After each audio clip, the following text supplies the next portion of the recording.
এবং এই যুদ্ধটা হবে 80টা দেশের মধ্যে। বিশ্বের 80টা দেশ একত্রিত হয়ে যুদ্ধ করবে সামনে। আপনি প্রথম বিশ্বযুদ্ধ দেখেছেন না, দ্বিতীয় বিশ্বযুদ্ধ দেখেছেন, এগুলো এই যুদ্ধের সামনে কিছুই না।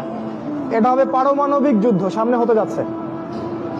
এবং প্রত্যেক দেশ 12,000 করে সৈন্য পাঠাবে এই যুদ্ধে।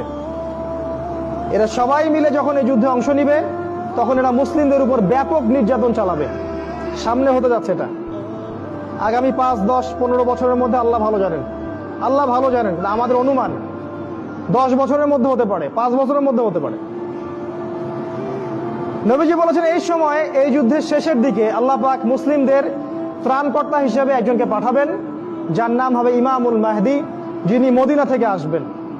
মক্কায় তার সাথে মুসলিমরা বায়াত করবে এবং তিনি মুসলিমদেরকে নেতৃত্ব দিবেন এবং এই যুদ্ধের শেষের দিকে মুসলিমরা বিজয় লাভ করবে এবং মুসলিমরা কনস্ট্যান্টিনোপল জয় করবে এবং ওই জেরুজালেম তারা আবারও জয় করবে, যেটা ইসরায়েল দখল করে রাখছে।